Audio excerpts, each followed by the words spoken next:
자, 여러분 오늘은 흰 바람벽이 있어 라는 시를 공부해 볼 거예요. 일단 도움을 주는 쌤의 한마디부터 볼게요. 이 시는 외롭고 쓸쓸한 화자가 흰 바람벽에 비춰진 자신의 내면의 풍경을 서술하는 것을 통해 자신의 지난 삶을 반성하고 어려운 현실에 대한 운명론적 태도와 극복 의지를 그리고 있는 작품이다 라고 돼 있어요. 여기서 화자는 작은 새방 안에서, 지금으로 따지면 작은 원룸이죠, 앉아서 벽을 바라봐요. 그 벽이 흰색이에요. 근데 처음에는 실제 화자의 방 안에 있는 것들이 그 벽에 비쳐요. 그림자라던가 이런 것들이 벽에 비쳐요. 근데 그 이후로 이제 화자의 머릿속에 있는 것들, 그리웠던 사람들이 이 흰 바람벽의 스크린처럼 비치고, 그 다음에는 이제 이 흰 바람벽에 글자들이 지나가요.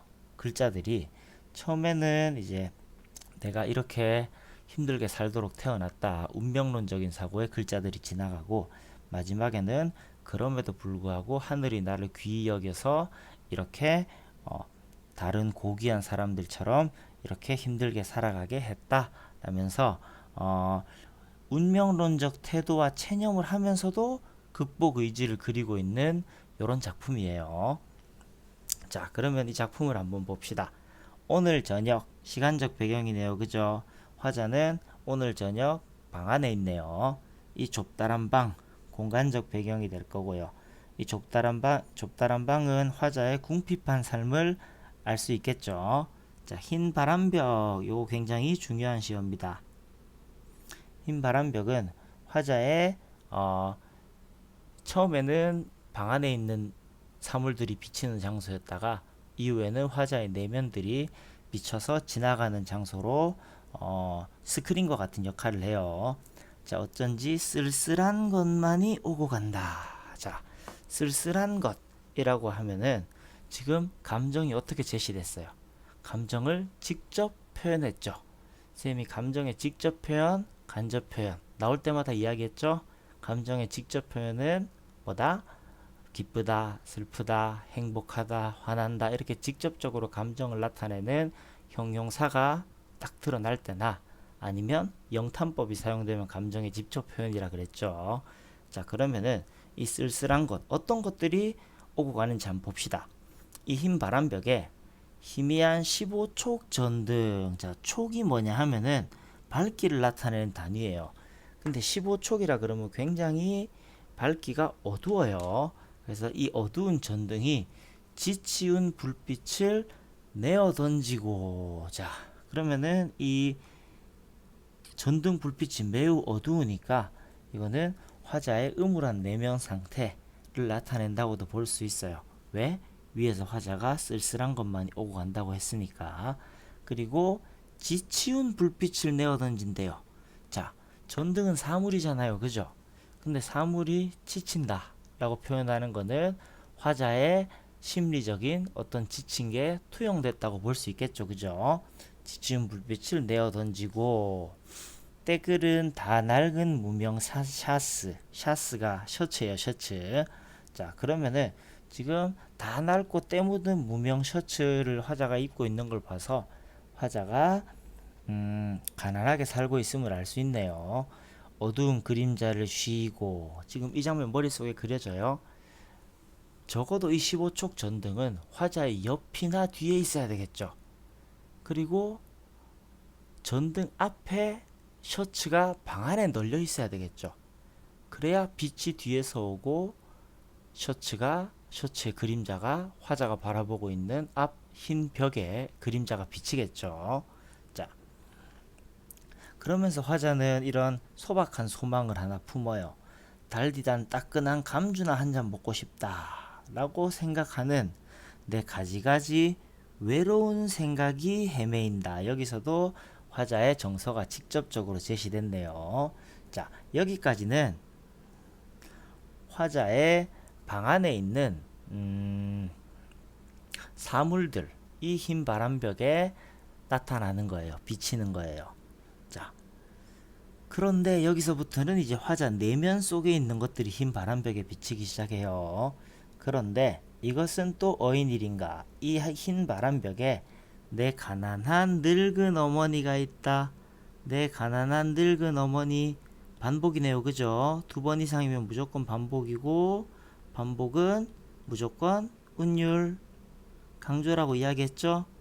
자, 그러면 여기서 무엇을 강조하고 있느냐?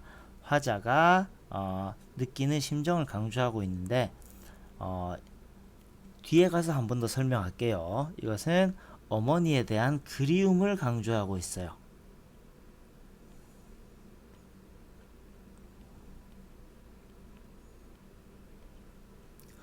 자, 이렇게 시퍼러둥둥하니 추운 날인데, 자, 여기 감각 이미지가 뭐가 나왔죠? 시퍼러둥둥하다. 색채어가 나왔네요. 그죠? 그러면 시각적 이미지다. 그죠? 추운 날인데 춥다. 촉각적 이미지가 나왔네요. 그죠? 자, 그럼 시퍼러둥둥하니 추운 날이다. 시각과 촉각이 동시에 나왔어요. 자, 그럼 이거 공감각일까요? 무조건 감각 두 개 이상이 동시에 나온다고 공감각은 아니라 그랬죠. 그죠? 공감각은 모순돼야 된다 그랬어요. 그래서 우리가 오감으로 그 공감각을 느낄 수 없어야 된다고 쌤이 공감각 나올 때마다 이야기하고 있어요. 그래서 이 시퍼러둥둥하니 추운 날, 푸른 추위는 우리가 눈으로 볼 수 있어요? 눈으로 볼 수 없죠. 그리고 푸른 추위를 우리가 촉각으로 느낄 수가 없죠. 그럼 시각, 촉각 다 동원해도 푸른 추위는 우리가 보고 느낄 수가 없죠. 그렇기 때문에 이런 식으로 오감으로 알 수 없는 게 공감각적 심상이에요. 자, 그러면은 이 공감각적 심상은 머릿속에서만 그냥 그런 이미지가 그려진 거예요. 시퍼런 추위, 머릿속에서 상상 속으로만 가능한 게 공감각적 심상이에요. 자, 그러면 여기서 실제로 이야기하고자 하는 거는 시퍼러둥둥한 거예요, 추운 거예요? 시퍼러둥둥하니 추운 날이잖아요. 그럼 추위를 원래 말하고자 하는 거죠. 그럼 원래 말하고자 하는 거를 촉각을 시퍼러둥둥하다 이 시각으로 나타냈으니까 촉각의 시각화가 되겠네요. 그죠? 자, 차디찬 물에 손을 담그고 무며 배추를 씻고 있다. 자, 여기까지가 흰 바람벽에 어머니가 지나가는 장면이에요. 그럼 그리움은 왜 그리움이냐? 선생님이 그리움 나올 때마다 이야기했죠. 그리움은 뭐냐? 화자가 긍정적으로 생각하는 대상 중에 과거엔 있고 현재엔 없는 걸 그리움이라 그런다 그랬죠. 자, 그러면 화자는 여기서 어머니를 긍정적으로 생각하고 있어요? 최소한 부정적으로 생각하고 있진 않죠. 자, 그럼 어머니 과거에 계셨어요? 과거에 계셨죠. 지금 이 방에 어머니가 안 계시죠. 그래서 과거엔 있고 현재엔 없어서 어머니에 대한 그리움을 강조하고 있어요. 또 내 사랑하는 사람이 있대요.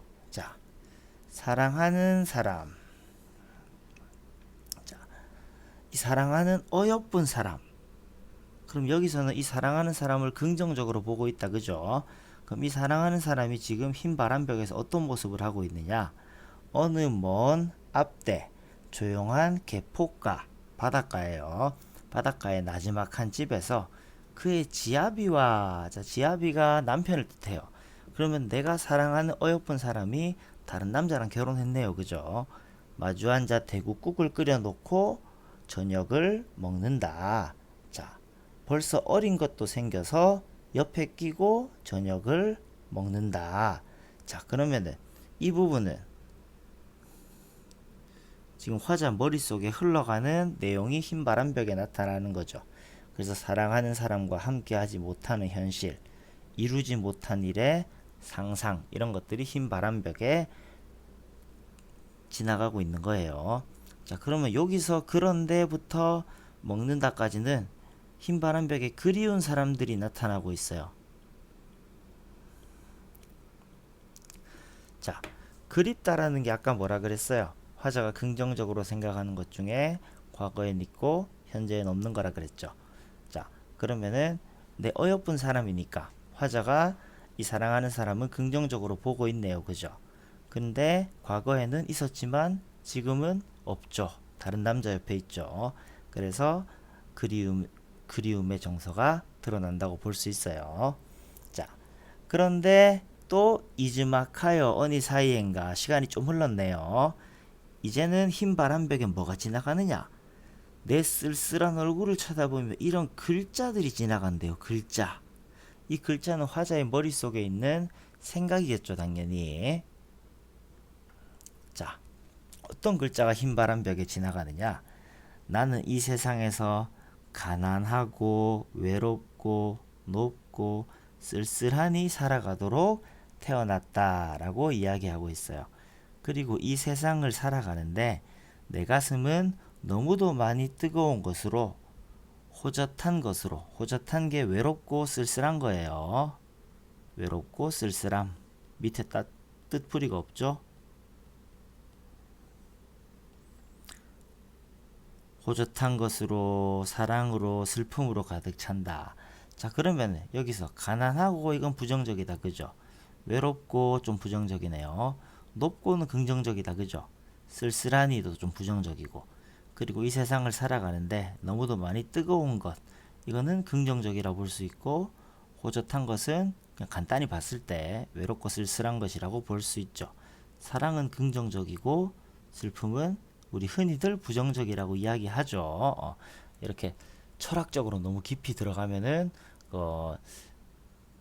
말이 안 돼요. 그래서 우리 시를 볼 때는 간단하게 그냥 일반적으로 보편적으로 긍정적으로 보느냐 부정적으로 보느냐를 가지고 판단해 주면 돼요. 자, 그러면은 내가 이렇게 살도록 태어났고 이 세상을 살아가는데 너무도 많은 감정들을 느낀다 이 말이죠. 그래서 여기 내 가슴은 너무도 많이 뜨거운 것으로 호젓한 것으로 사랑으로 슬픔으로 가득 찬다 이 말은 화자의 마음속에 인간적인 감정이 굉장히 많다 이 말이에요. 그리고 나는 이 세상에서 가난하고 외롭고 높고 쓸쓸하니 살아가도록 태어났다. 원래 그렇게 태어났다. 그러니까 원래 태생이 그렇다. 이런 거를 타고난 걸 받아들이는 거. 이런 거를 운명론적 태도라 그러죠.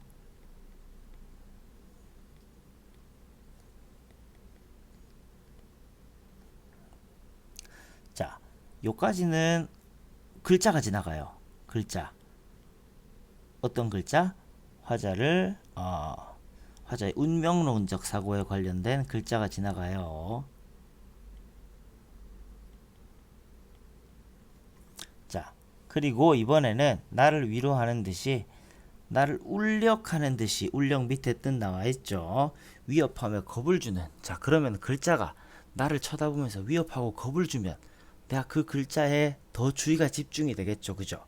그러면은 진짜 중요한 글자가 지나가네. 그죠?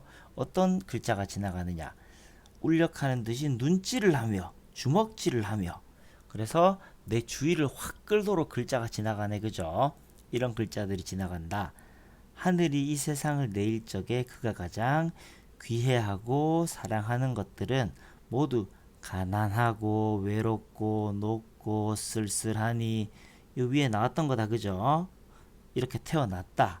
그리고 언제나 넘치는 사랑과 슬픔 속에 살도록 만드신 것이다. 그러면 하늘이 사람을 만들 적에 귀해하고 사랑하는 사람은 이런 다양하고 복잡한 감정과 생각을 느끼도록 하늘이 만드셨다라고 이야기하고 있는 거예요. 자, 그럼 이 시는 운명론적 태도고 체념이기도 하지만 체념에서 부정적으로 포기해버리는 시가 아니죠. 운명적으로 나는 이렇게 태어났는데 이 운명이 어떻게 보면 좋은 운명이다. 왜? 하늘이 귀해하고 사랑하는 사람들이 받는 운명이니까. 이런 식으로 약간의 극복의 어떤 움직임을 보이고 있는 시예요. 그래서 운명론적 태도에서 완전히 좌절하고 포기해버리는 게 아니라 이런 긍정적인 해석을 통해서 극복하려는 시도를 하고 있다. 이렇게 알아두면 돼요. 자, 초생딸과 바구지꽃과 짝새와 당나귀가 그러하듯이 그러한 게 어떤 거죠? 가난하고 외롭고 높고 쓸쓸하고 사랑과 슬픔 어쩌고 저쩌고죠. 그죠? 그래서 화자와 동일시되는 대상이네요. 그죠? 조생딸 바구지꽃 짝새 당나귀. 그리고 프랑시스 잼, 도연명, 마리아 릴케 모두 시인들의 이름이에요. 이 시인들의 이름이 어떤 시인이냐?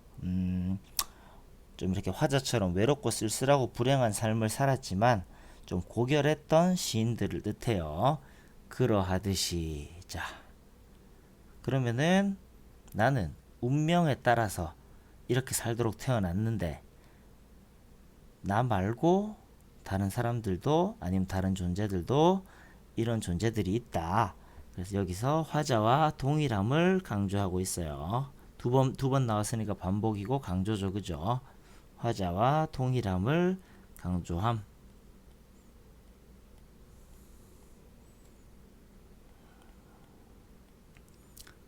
자, 그래서 마지막 부분에 여기서 여기까지 마지막 부분에 지나가는 부분은 화자가 자신의 운명론적이지만 그 운명을 수용하고 그리고 이런 처지를 극복하려는 약간의 의지를 보이고 있다. 이렇게 시를 알아두면 될 겁니다. 자, 오늘 흰 바람벽이 있어 수업은 여기까지 하도록 하겠습니다. 수고하셨습니다.